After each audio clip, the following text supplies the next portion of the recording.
ಪ್ರೀತಿಯುಳ್ಳ ದೇವಜನರೇ, ನಿಮ್ಮೆಲ್ಲರಿಗೂ ಯೇಸು ಕ್ರಿಸ್ತನ ಶ್ರೇಷ್ಠವಾದ ನಾಮದಲ್ಲಿ ವಂದನೆಗಳು.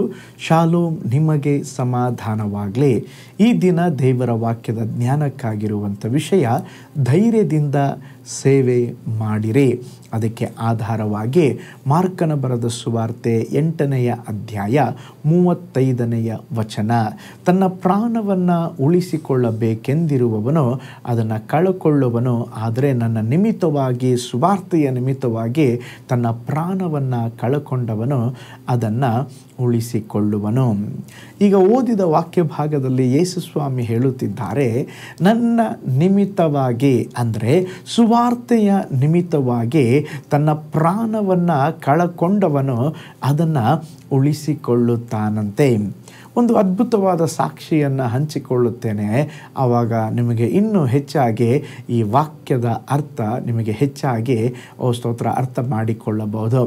17ನೇ ಶತಮಾನದಲ್ಲಿ ಇಂಗ್ಲೆಂಡ್ನಲ್ಲಿ ಕ್ರೈಸ್ತತ್ವವನ್ನು, ದೇವರ ವಾಕ್ಯವನ್ನು ಬೋಧಿಸಬಾರದೆಂಬುದಾಗಿ ಒಂದು ಕಾನೂನಿತ್ತು. ಆ ವಿಷಯ ಗೊತ್ತಿದ್ದರೂ ಒಬ್ಬ ಸಭಾಪಾಲಕರು, ದೇವ ಮನುಷ್ಯರಾಗಿರುವಂಥ ಜಾನ್ ಹ್ಯಾಕೆಟ್ ಎಂಬಂಥ ಬೋಧಕರು ದೇವಾಲಯದಲ್ಲಿ ದೇವರ ಸಂದೇಶವನ್ನು ಕೊಡುತ್ತಿದ್ದರು. ಕ್ಷಣ ಮಾತ್ರದಲ್ಲೇ ಒಬ್ಬ ಸೈನಿಕನು ಕೈಯಲ್ಲಿ ಬಂದೂಕನ್ನು ಹಿಡಿದುಕೊಂಡು ನೇರವಾಗಿ ಅವರ ಪ್ರಸಂಗ ಪೀಠದ ಮುಂದೆ ಬಂದು ಬೋಧಕನನ್ನು ನೋಡಿ, ನಿನ್ನ ಉಪದೇಶವನ್ನು ನಿಲ್ಲಿಸು ಎಂದು ನಿನಗೆ ಆಜ್ಞಾಪಿಸುತ್ತೇನೆ ಎಂಬುದಾಗಿ ಆತನನ್ನು ಸ್ತೋತ್ರ ಗದರಿಸಿದನು.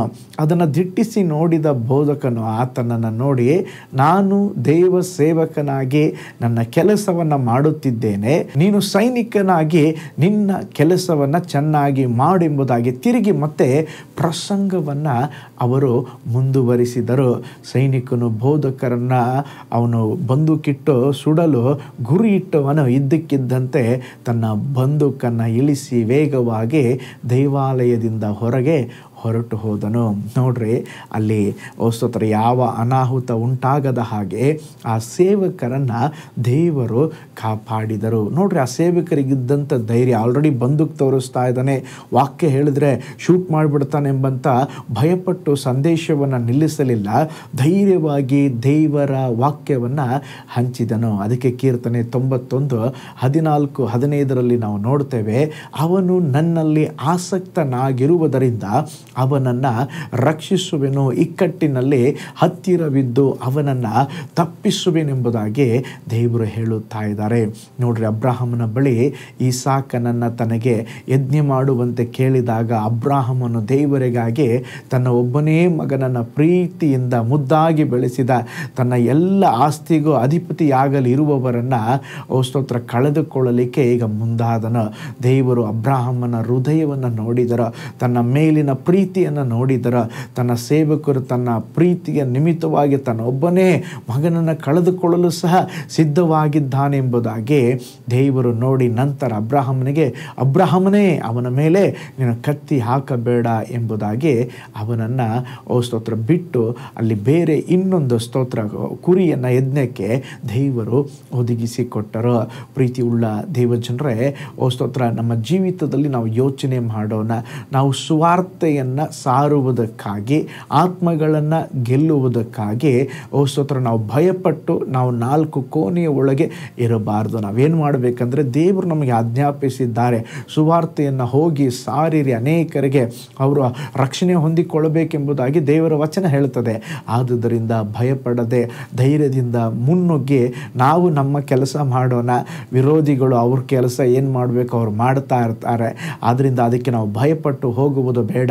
ಆದರೆ ದೇವರ ಚಿತ್ತಾನುಸಾರವಾಗಿ ಸುವಾರ್ತೆಯನ್ನು ಧೈರ್ಯವಾಗಿ ನಾವು ಮಾಡುವಾಗ ದೇವರು ಸ್ತೋತ್ರ ನಮಗೆ ಬಲವನ್ನು ಕೊಟ್ಟು, ಆಶೀರ್ವಾದವನ್ನು ಕೊಟ್ಟು, ಅದು ಮಾತ್ರವಲ್ಲ ಪರಲೋಕದಲ್ಲಿ ನಿತ್ಯ ಜೀವವನ್ನು ಕೊಟ್ಟು ಅನೇಕ ಬಹುಮಾನಗಳನ್ನು ದೇವರು ನಮಗೆ ಕೊಡುತ್ತಾರೆ. ಹಾಗಿರುವುದಾದರೆ ಇವತ್ತು ನೀನು ಒಂದು ತೀರ್ಮಾನ ತೆಗೆದುಕೊಳ್ಳೋಣ. ಕರ್ತನೆ, ನಿಮ್ಮ ಸೇವೆಯನ್ನು ದೇವರ ಧೈರ್ಯದಿಂದ ಮಾಡುತ್ತೇನೆಂಬುದಾಗಿ ಒಪ್ಪಿಸಿಕೊಟ್ಟು ನಾವು ಪ್ರಾರ್ಥನೆ ಮಾಡೋಣ. ಪರಲೋಕದಲ್ಲಿ ವಾಸ ಮಾಡುವಂಥ ನಮ್ಮ ತಂದೆಯಾದ ದೇವರೇ, ವಿಶೇಷವಾಗಿ ಈ ದಿನ ನಿಮ್ಮ ವಚನವನ್ನು ನಾವು ಕೇಳಿಸಿಕೊಂಡ ಹಾಗೆ ಧೈರ್ಯದಿಂದ ನಿಮ್ಮ ಸೇವೆಯನ್ನು ಮಾಡಲಿಕ್ಕೆ ನಮ್ಮ ಪ್ರತಿಯೊಬ್ಬೊಬ್ಬರಿಗೂ ಸಹಾಯ ಮಾಡ್ರಪ್ಪ ದೇವರೇ. ಓ ಸ್ತೋತ್ರಪ್ಪ, ಏನೇ ಬಂದರೂ ಏನೇ ನಡೆದರೂ ಕೂಡ ಕರ್ತನೆ, ನಾವು ಸೋತು ಹೋಗದೆ ಧೈರ್ಯವಾಗಿ ನಿಮ್ಮ ಸುವಾರ್ತೆಯನ್ನು ಸಾರಬೇಕು. ಅನೇಕ ಆತ್ಮಗಳನ್ನು ನಿನ್ನ ನಾಮದಲ್ಲಿ ಗೆದ್ದುಕೊಳ್ಳಬೇಕಪ್ಪ. ನಮಗೆ ಸಹಾಯ ಮಾಡಿರಿ. ವಿಶೇಷವಾಗಿ ಈ ವಿಡಿಯೋನ ವಾಚ್ ಮಾಡಿದ ಪ್ರತಿಯೊಬ್ಬ ದೇವ ಮಕ್ಕಳನ್ನು, ಕುಟುಂಬಗಳನ್ನು ನೀವು ಧಾರಾಳವಾಗಿ ಆಶೀರ್ವಾದ ಮಾಡಿರಿ. ನಿಮ್ಮ ದೈವಿಕವಾದ ಹಸ್ತ ಒಂದೊಂದು ಕುಟುಂಬದ ಮೇಲಿರಲಿ. ಯಾರಿಗಾದರೂ ಯಾವುದಾದ್ರೂ ಪ್ರಾರ್ಥನಾ ಭಿನ್ನಗಳಿರೋದಾದರೆ ಒಂದು ದೊಡ್ಡ ಬಿಡುಗಡೆಯನ್ನು ಕೊಡ್ರಿ. ಯೇಸುವಿನ ಹೆಸರಿನಲ್ಲಿ ತಂದೆಯೇ, ಆಮೇನ್, ಆಮೇನ್. Price lord. ಹಾಗಾದರೆ ಧೈರ್ಯವಾಗಿ ನಾವು ಕರ್ತನ ಸೇವೆಯನ್ನು ಮಾಡುವವರಾಗಿರೋಣ. ಭಯಪಡದೆ ದೇವರು ನಮಗೇನು ಕೊಟ್ಟಿದ್ದಾರೋ ಅದನ್ನು ತಿಳಿದುಕೊಂಡು ಧೈರ್ಯದಿಂದ ಮುಂದಕ್ಕೆ ಸಾಗಿ ಕರ್ತನ ಸೇವೆಯನ್ನು ಮಾಡೋಣ. ನಾಳೆ ಮತ್ತೊಂದು ದೈನಂದಿನ ಧ್ಯಾನದಲ್ಲಿ ನಾನು ನಿಮ್ಮನ್ನು ಸಂಧಿಸ್ತೇನೆ. ನಾನು ನಿಮ್ಮ ಪ್ರೀತಿಯ ಸೇವಕ pastor Paul Joy. God bless you all. ಕರ್ತನಲ್ಲಿ ಪ್ರಿಯರೇ, ಈ ಸಂದೇಶ ಮತ್ತು ಪ್ರಾರ್ಥನೆ ನಿಮಗೆ ಆಶೀರ್ವಾದಕರವಾಗಿದ್ದರೆ, ದೇವರು ನಿಮ್ಮನ್ನು ಪ್ರೇರೇಪಿಸಿದರೆ, ನಂಬಿಕೆಯಿಂದ ಸಾಗುವ ಈ ಸೇವೆಗೆ ನಿಮ್ಮ ಅಮೂಲ್ಯವಾದ ಕಾಣಿಕೆಯನ್ನು ಬಿತ್ತಿರಿ. ಪ್ರೀತಿಯ ದೇವಜನರೇ, ವಾಯ್ಸ್ ಆಫ್ ಹೋಪ್ ಮಿನಿಸ್ಟ್ರಿಯ ವತಿಯಿಂದ ಕೋರಮಂಗಲದಲ್ಲಿ ಪ್ರತಿ ಭಾನುವಾರ ಬೆಳಿಗ್ಗೆ 9:30ಕ್ಕೆ ಕನ್ನಡ ಆರಾಧನೆ ನಡೆಯುತ್ತಿದೆ. ಆತ್ಮಭರಿತವಾದ ಆರಾಧನೆ, ಮನಮುಟ್ಟುವ ಸಾಕ್ಷಿ, ಬಲಪಡಿಸುವ ದೇವ ಸಂದೇಶ. ಬನ್ನಿ, ನಮ್ಮೊಂದಿಗೆ ಭಾಗಿಯಾಗಿ ಕರ್ತನನ್ನು ಆರಾಧಿಸಿರಿ.